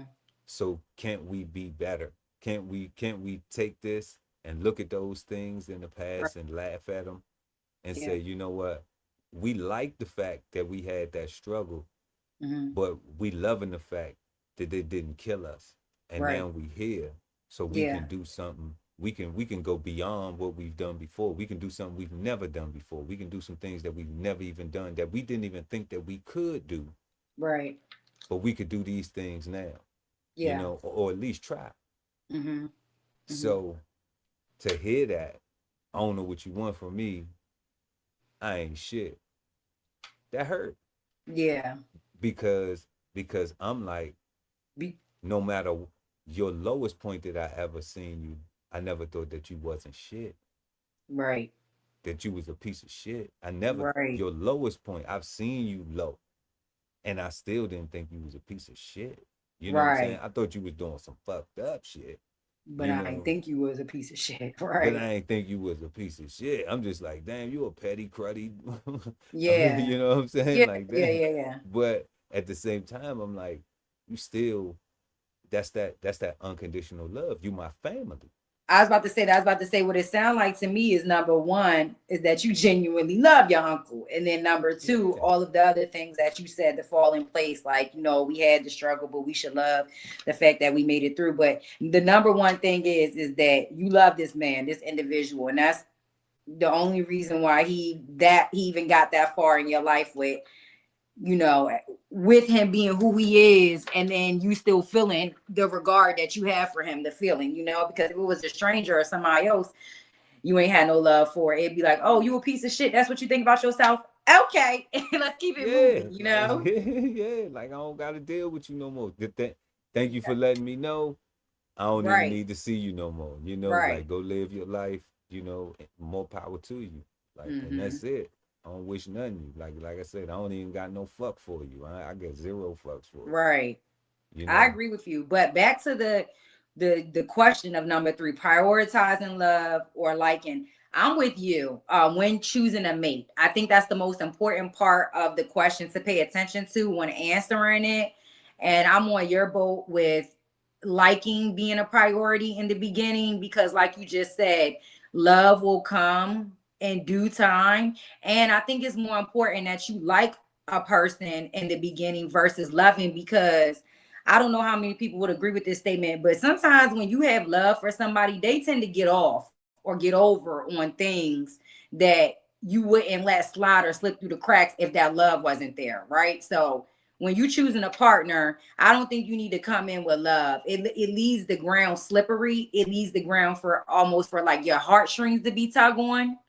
Um, Now liking, I feel like is more of a priority because we have desires as humans, and I would love for my desires to be fulfilled not only by somebody that I do have genuine love for, but that I also like, straight up.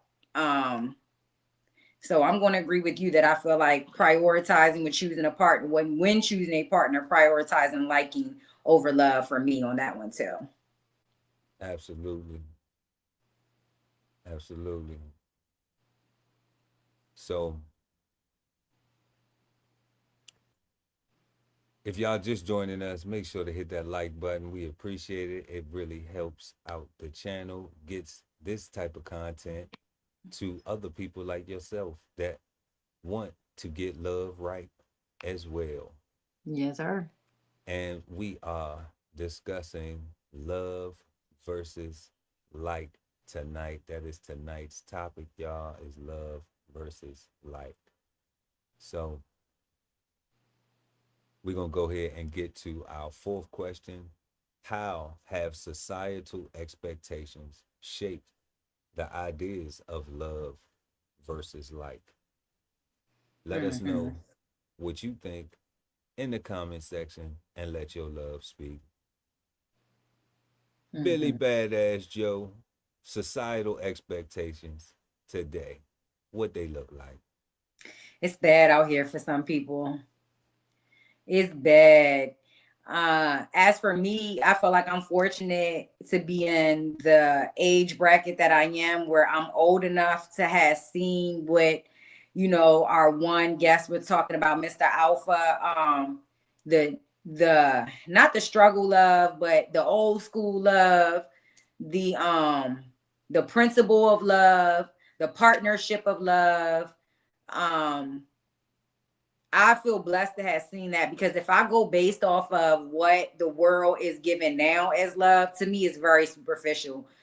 Again, it goes down to, we can use social media for an example. There are so many people that are presenting their situation as love when the whole time is really lust, or is comfort of access, and the genuine love connection is not there. Sometimes it's between one partner, maybe not both. But I think that as long as people these days are looking good, then they think that everything is good when it comes to love. I also think that, now this is to be argued, right? Because social media and the internet is something that we've had over the last, like 15, 20 years, 20 years, maybe a little bit more than that, as far as like free access to it, as far as like using it for everyday purpose. So there was a lot of things that were happening in the world, obviously, before the internet came into play. But once the internet came into play, we were exposed to the things that were happening across the world. It's not that they weren't happening before, but we were now exposed to them, right? So I feel like that sharing a man, or being one of three women or something like that, has always been a thing in society, but now is way more popular because it is exposed and more so accepted across the band, right? So I feel like that has a part to do with societal expectations too. Like, the one-on-one love is far few in between. Now it's like, this man has these two or these three women, and these women are okay with it because that's what's just going on in society. And maybe whatever example they had prior to whatever they're engulfed with right now didn't stand up strong enough to what I'm speaking of. Because I mean, and I'm not saying either one is right or wrong, right? Because I've had different outtakes on it, and I've had people explain it to me differently, and I could actually understand their perspective. Not that I agree with it or want it for myself, but I can understand it. So I'm not saying that what society is showing us or what their expectations are right or wrong for that person. But for me, I kind of don't agree with what the example is right now for love and partnership. Like, down even to the little stuff, like you said, like dancing with, all right, your mom, right? One of the things that you got to see in the household was her dancing with her partner. You might not have been able to see certain things like them work out things through conversation when times got tough, but you seen other acts of love, right? Dancing with your partner, doing this and doing that. And those, to me, those are things that cost nothing, right? But mean so much, right? Oh yeah. I feel like today's world is so different. I feel like everything got a price tag with no value. Ooh, everything got a price tag with no value. Bars. I could have been a rapper. Man. And that's how I feel. Can you expound on that just a little bit? Everything got a price tag with no value. What does that look like? Because I think that's what it's looking like. That looks like, to me, a big house that's empty. It ain't a home. You got the pull out back. You got the marble floors inside. You got the marble granite countertops. You in that motherfucker by yourself at night. Nobody's in the king size bed with you holding on to you because he had I want to call a female name out that I don't even know it, that I don't even know a Kim. He had a Kim house. He had a Sandy house. He had a Shelly house. Right. So you got what you think you wanted, but it don't mean nothing once you have obtained it. Because where's the core of it? Where is what matters? Not that you should be sleeping in a box with your mate, but I'd rather me have just a regular square footage home with all of the principles attached to it than the mansion with no grounds in it. You get what I'm saying? Yeah, I do. I do. Yeah, and I do agree that it seems that that's what's going on, even with the rotations and everything. That's something that's just like shocking to me in a in a world of STDs and all these different things. And I used to even think that it was only the men who having money, only the guys who actually have the money can do that. But surprisingly, it's just like, nah, like if you just smooth with it, it's so many women who will just be okay with, like, because they may have their own homes, you know, and they don't really want the actual love. They just want the lust and just somebody that they can call and then tell them to beat it after they beat it. Exactly. So it's it's crazy that that's the way the societal um expectations have the role has changed, where there isn't any more like core values of marriage, of even monogamy. um I know the younger generation, they have different names now, like asexual, and different things, where it's like with the proliferation of being bisexual, like these things, because it's now in the culture and the societal norms, it doesn't leave any room for like it seems like the people who are just like married and in monogamous relationships are the anomaly now. Yeah. And everybody else is the norm, The norm. Yeah. Yeah. you know. And that's what it looks like. So that I think that does, when looking at our question, how has it shaped the idea of love versus like? Yeah. um I think that those societal expectations of even the young ladies, where it's like, them having a rotation, the guys having a rotation, you Yeah. know, like all of those things have changed the verse, because it's like, nah, I like this one, I like this one, I like, and that's even right there. Like, how can there be love even in that? Because it's just a whole bunch of, I like this, I like Right. this about this one, I like this about this one, I like this about this one, I like this about this one, I like this about this one. And it's like it's no love there at all, Yeah. Yeah. Whole bunch because of you're not. liking. It's just a bunch of liking, because in order to love, I'm under the impression that you have to invest some time Yes. Yes. And how are you doing that when you're spreading yourself thin? with this one, that one, and this one, and that one. Yeah, I'm with so you it's 110% on that.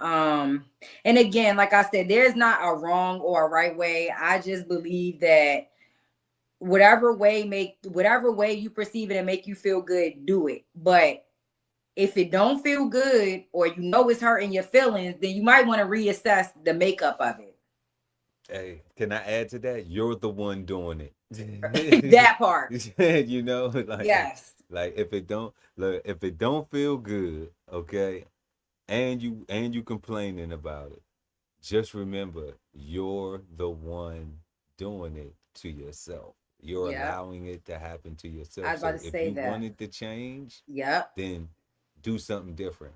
Yep. It's that simple. It's that simple. And that is that simple, but it is hard. So once you give yourself that grace and that courage and that strength, get it done, man or woman Yeah, or non-binary person, or non-binary. because love is love, Exactly. and liking is liking too. Like they both. And the last thing I'll add on to this sector of, how is society expectations shaping it, I just want to say to all of the younger ones, and even some of the older ones, I don't got their damn head on right just yet, but be careful because society expectations is really clouding the clarity of what you know for yourself. One of the things I mean by that is my mom ended up bringing up this new term that she learned, and it's so funny because I heard it before, but she's been talking about it a lot since she just learned it. I want to say it's called hobosexual or what's or homo, not hetero homosexual, but hobosexual. Essentially, it is where a man, or I'm pretty sure it could be a woman, utilizes whatever their skills is, which tends to be sexual, or if they got a good mouthpiece on them talking wise, or whatever the case may be, to make a woman feel a certain way or to make that man feel a certain way, so they in conjunction can have somewhere to stay, right? So you got And to would be you say it's careful. called hobo? Hobo? Hobosexual, like a homeless person. No, no. So look, so a hobosexual is a slang term for a person who enters a romantic or sexual relationship primarily to secure housing, financial support, and other resources. Yes. Yeah, that's a hobo Yes, sexual. that's the term that she recently learned and has been talking about it a lot. And it kind of fits into what societal expectations look like because I thought a that was man a to come around. gigolo. I thought that was a gigolo. It is, but I thought the that was a times changed. They done gigolo. changed it up a little bit because now it ain't about him just sex for money. It's sex for a place to stay type thing, It's like, but to and it secure could be housing. housing and food, a meal, and a It's bed, sad and a too. That's shower. that's Things crazy. that they all should have been providing for their grown ass self, anyways, whether it be man or woman. But you got to be careful because society will have you thinking like just because somebody is in the same space with you, that is love. They sharing bills because times is hard out here. They not sharing them because they want to take a load off of you and they love you. Yeah, but the hobosexual does not have uh cannot provide financial support. They can't split nothing down the middle other You're than right. You're right. You're right. you You are know. right about that. You right about that. I was getting But into Mr. Super, but yeah, cause they trying to exchange sex for housing and financial support. So that's crazy. yes. Hobosexual. That's And I don't even know if a that's homosexual funny. take out the trash. Like I don't know if a That's homosexual cuts the grass. Like is what do they do? I mean, possibly. You probably can get them to do something other than Mm, something sexual. I don't know, mm. but that's a stretch. I wonder is that hobosexual? I want to do. Oh man, we're gonna have fun with that one right there, cause Yeah, that's coming back up in the future, ain't it? yeah, yeah, yeah. We're gonna have to do a whole episode on hobosexual. Yeah. Yes. Shout So out to be your moms careful, for that one. world. Right. Just because the man up in the house, the societal expectations making it think, oh, the man in there, the woman in there, everything all good. No, be careful. You might got yourself a homosexual. You might got yourself a hobo. I wonder does a homosexual sell all the furniture and shit when they get ready to leave? Do they go and take all your Oh, shit and sell it when they that get sounds like back? an ass kicking. You just get up and go to work. They be like, you know what? I'm sick of this. I'm gonna tell her shit. Fuck that. So they get one of their boys with a truck and they come move all your shit out and go pawn it, and then you come home and turn your key like, what the fuck is going And on? now you on the phone with your homegirl crying because this nigga done robbed you out of house at oh, this man done robbed you out of house at home. Nah, that's a nigga. That's a nigga. You're All day. right. That's a nigga shit. All day long. Right. Yeah, that's ridiculous. A homosexual, but that's crazy. So, our fifth and final question, y'all. Is it fair to say that liking someone is a prerequisite for love? Is it fair to say that that liking someone is a prerequisite for love? So for me, I thought this was a great question, right? But I do think it pertains to the crowd that you're addressing, or like the connection that you're addressing. So for a family member, no. I don't think that liking someone is a prerequisite for loving them. I think that love just comes, and then if you like them, you got a great situation for your family. For a significant other, or even for a platonic friend, I think that yes, that liking someone is a prerequisite from loving for loving them. And I'm straight going off of what you say basically the whole time, that this is where your synopsis fits my answer perfectly. If I'm liking you, or if I'm loving you, or they go like this in the like, in order for me to even love you, I have to like you, right? Mm. At some point, right? Because if I don't like how you treating me, I'm gonna get your ass gone from me before we even have to worry about not loving or loving each other. Yeah.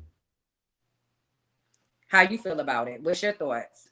Yeah, I mean, I totally agree that that it is the actions of the like that lead to the love. So if you Mm-hmm. don't, if these things are, like you just said, are making you dislike that person, then the love will never get there. Mm-hmm. And even once you, let's say you get into, because people wear a mask for a long Mm-hmm. time and then they really show you who they are. Mm-hmm. So you have these situations where it'll be sweet, it'll be, flowers and candy and cotton candy and you know all of the Mm-hmm. fun stuff, and then all of a sudden they'll have a moment Mm-hmm. and they'll reveal to you something that you dislike, whatever Mm-hmm. it was.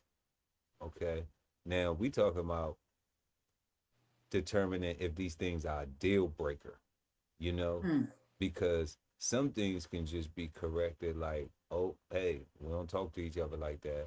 Hey, Mm-hmm.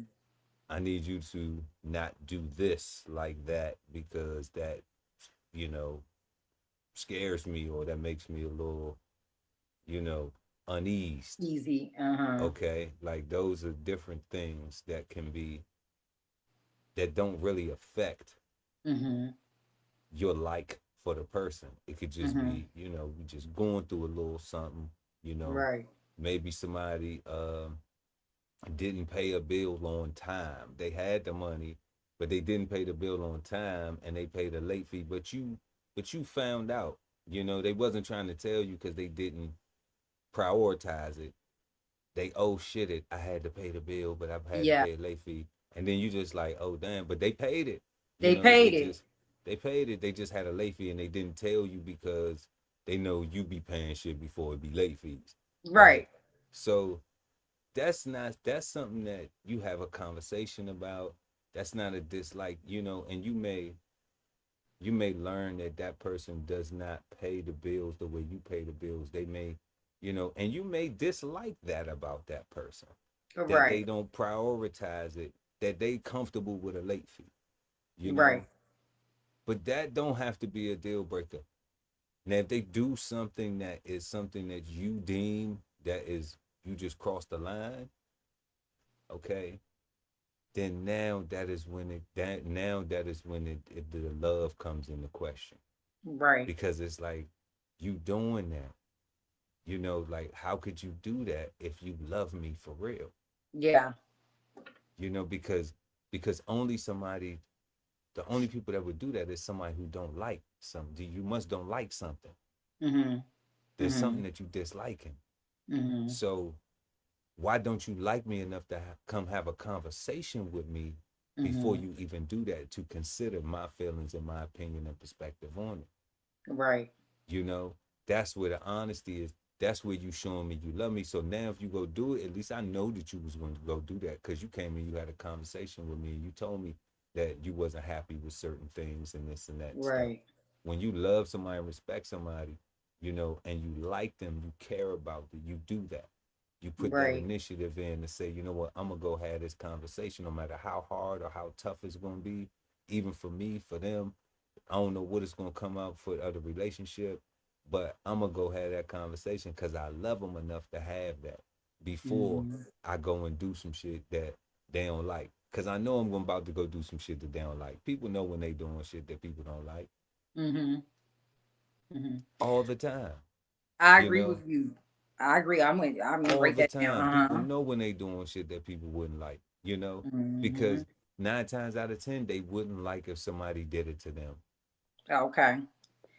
We're gonna need a whole nother podcast for that, because quick segment. One time I was in a relationship and my significant other came and told me that, he was struggling with being happy in a relationship at the moment, and that he was thinking about going out and cheating. And I really respected the fact that he came and told me that, but I don't know how that made good for the relationship, because all you got to do now is deal with my rebuttal to it. Because if you thinking about cheating, I could be thinking about cheating too, or I could just be thinking about leaving. So I mean, that's a whole nother podcast, but I think you are on the right track as far as loving them enough to come and speak about what's bothering y'all or what's about to go down. That's it. And Yeah. when you like people, you have tough conversations with them. Mm-hmm. I don't have anybody that I have liked, Mm-hmm. you know, at least Mm-hmm. initially, Mm-hmm. that I didn't have a tough conversation with, that I can't say that I ain't had a tough conversation with. We done had something tough where they done told me something about myself. I done told them something about them. They done said something, expressed something. It's okay. Now Right. whether we still have a relationship now or not, that's up to me, Right. you know. But everybody that I love, we still have a relationship, and I'm still open to any more tough conversation, you know, Mm-hmm. because I love them. So, Mm-hmm. get that shit off your chest, because I really care about you.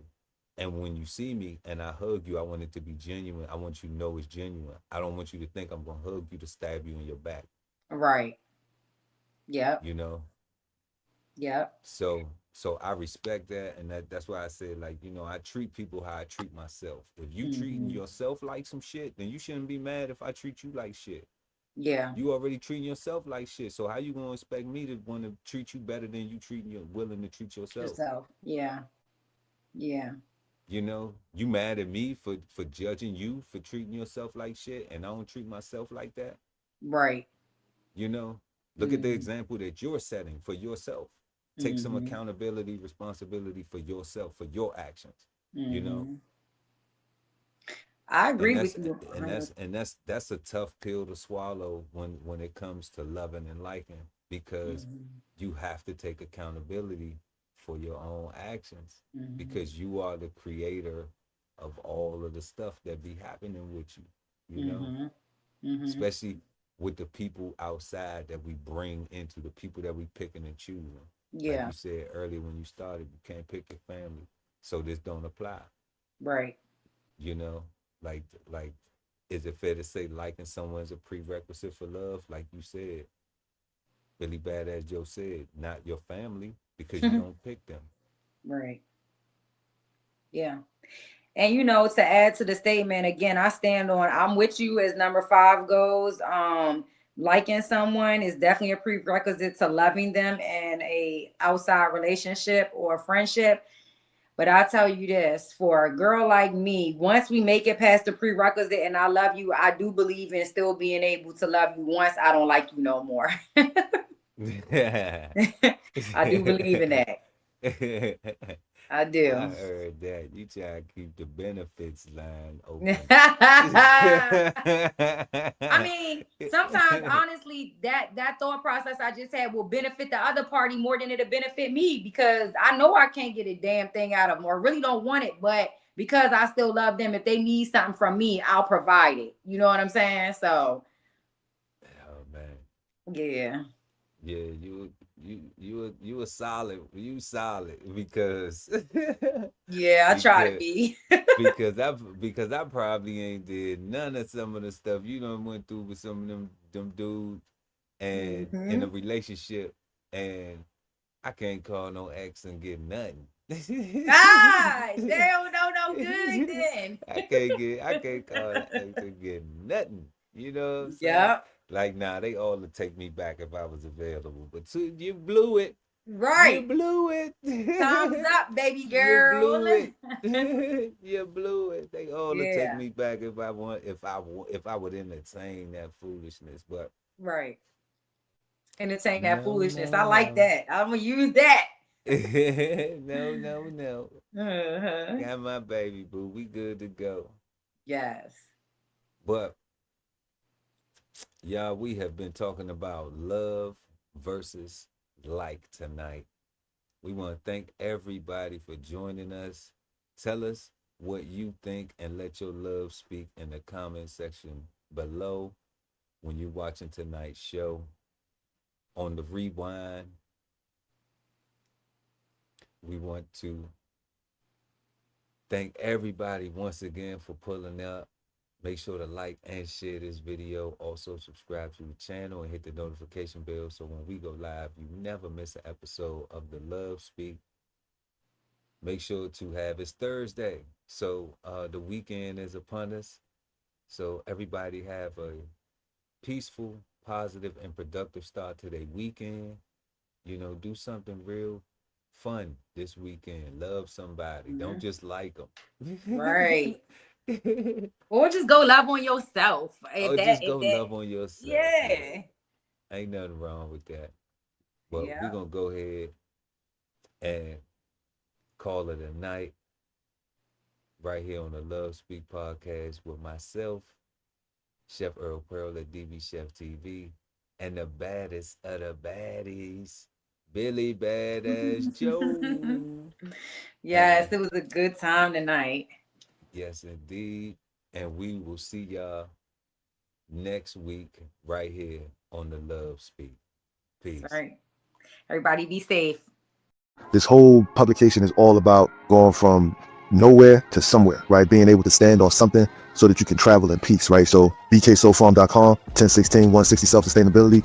Jump on the list and get yourself together, right? Because it is irresponsible to not even know what responsibility means. So get yourself together, food, clothing, and shelter, protection of that, support your interests, and live. Exchange insights Sundays at 8 p.m. East Coast time with the Cigar Panel. Smoking on words like two big nerds. Hosted by DBCHEFTV and BK Soul Farm at Cigar Sundays on YouTube. Subscribe and hit the notification bell so when they go live, you never miss an episode of Cigar Sundays Live. Sign up for the newsletter and shop merch and clothing at www.dbcheftv.com.